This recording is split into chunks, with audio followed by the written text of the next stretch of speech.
Lapor Pak Presiden Prabowo, lihat saya ini adalah orang desa dari Sumatera terpencil di dekat pesisir ujung ya. Bapak lihat di belakang saya ada bebek ini Pak. Ini tidak memakai dolar Bapak. Ini adalah bebek-bebek ini dibeli dengan sistem barter dengan kemangi 1 kilo tuh. Gemoy-gemoy kan Pak bebek aku.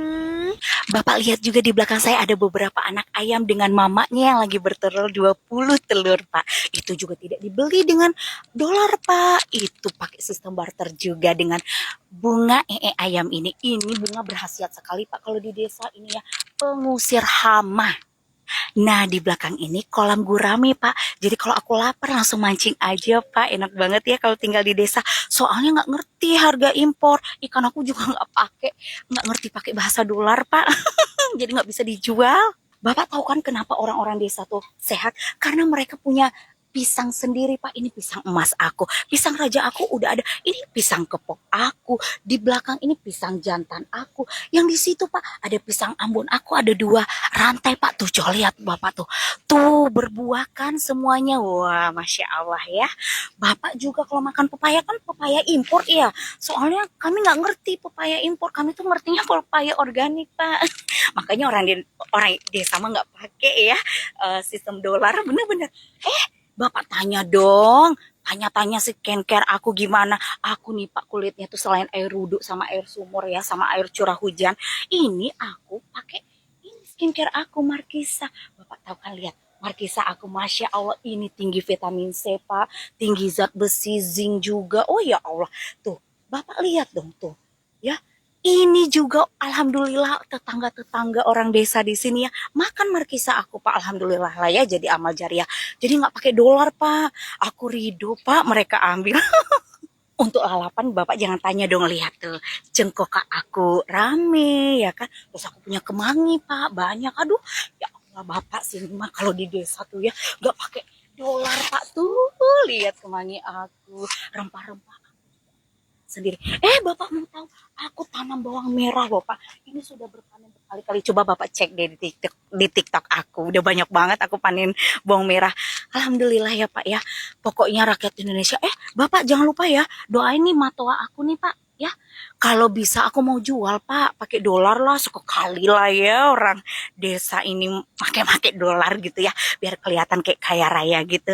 Ya Pak ya. Gitu aja laporan dari orang desa Bapak. Makasih loh ya Bapak ya.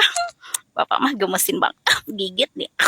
Aduh, jadi nyesel deh gue pilih Prabowo. Masa jawabannya lantur gitu sih? Nah, itu tadi adalah salah satu komentar dari netizen yang menanggapi soal video ini. Banyak orang tuh cuma fokus ke potongan video viralnya doang. Padahal sebelum itu, Pak Prabowo tuh lagi ngomong soal krisis global, perang, harga pangan dunia, dan banyak negara yang ekonominya mulai goyah. Lalu beliau masuk ke satu ide penting, yaitu kekuatan negara itu bukan cuma soal dolar atau pasar saham, tapi apakah rakyatnya masih bisa hidup saat krisis terjadi? Karena yang paling penting saat krisis itu bukan grafik saham, tapi makanan masih ada atau enggak, harga masih terjangkau atau enggak, dan distribusi masih jalan atau enggak. Dan di Indonesia, desa itu punya peran besar di situ, karena semua kebutuhan itu banyak berasal dari desa, kayak beras, sayur, ikan, telur, dan hasil kebun. Artinya kalau desa masih produktif, maka kebutuhan dasar masyarakat masih bisa terpenuhi. Coba bayangin ada 2 negara, katakanlah negara A ini punya mata uang yang kuat, gedung tinggi, investasi besar, dan pasar saham yang bagus, tapi makanannya masih impor, energinya impor, dan kebutuhan pokok bergantung pada negara lain. Begitu dunia krisis, maka semuanya akan terganggu. Karena secara angka ekonomi emang kelihatannya kuat, tapi fondasinya yang rapuh. Sedangkan negara B, mungkin mata uangnya nggak terlalu kuat, dan pasar sahamnya juga biasa aja. Tapi, desanya masih produktif, pangan cukup, petani tetap jalan, dan distribusi lokal hidup. Maka saat dunia gonjang-ganjing, negara ini masih bisa bertahan, karena ya rakyatnya masih bisa makan. Buzzer pemerintah itu kalau nyebokin omongan Pak Presiden yang orang desa nggak butuh dolar itu nggak kreatif. Kenapa? Semua sama, ya kan?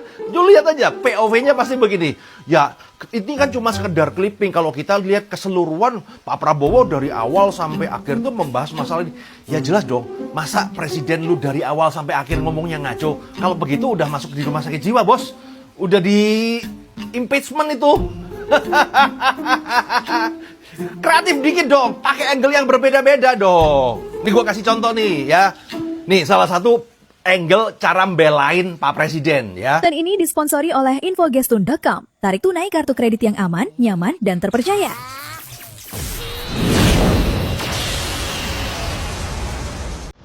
Jadi ketika statement Pak Prabowo bilang bahwa orang desa tidak butuh dolar itu sebenarnya adalah Pak Prabowo sangat sayang sekali dengan rakyatnya. Dia tidak ingin rakyatnya kepikiran untuk masalah dolar itu. Biarkan beliau dengan timnya Pak Purbaya yang bekerja keras untuk menyelesaikan masalah. Udah, rakyat tinggal tenang aja, tahu beres urusan gua dan tim. Nah, ini adalah wujud kecintaan Prabowo terhadap rakyat. Kayak contoh saya analogikan, ketika sebuah rumah tangga keluarga ada kesulitan ekonomi, kan nggak mungkin kemudian dia cerita kepada anak-anaknya bahwa ini lagi bermasalah, kita lagi galau, kan nggak mungkin. Maka dia akan menenangkan bagaimana rumah tangga ini tenang. Kenapa? Kalau rumah tangga ini udah goyah, ya kan, kacau, bagaimana caranya saya menghadapi dunia luar? Di rumah sendiri udah kacau. Maka dengan itu rumah kita tenangkan. Supaya apa? Kita bisa fokus untuk ngurusin kerjaan di luar. Begitu dong caranya salah satunya. Kan kreatif dikit gitu. Ada angle-nya yang berbeda-beda. Nggak kelihatan semua rata jadi kayak bayaran semua. Atau jangan-jangan bayaran-bayaran, busur-busur bayaran ini kebiasaan cuma yang dari ChatGPT aja ya. Nggak ada kreativitas, nggak ada angle yang berbeda. Jadi bagaimana nih? Gua diterima nggak jadi dasar pemerintah nih? Hari ini saya mau jujur sejujur-jujurnya dari lubuk hati yang paling dalam. Tetapi setelah video ini, sebentar-sebentar Indonesia akan kolaps, akan chaos, akan apa, ya kan? Rupiah begini, dolar begini, orang rakyat di desa nggak pakai dolar kok, ya kan?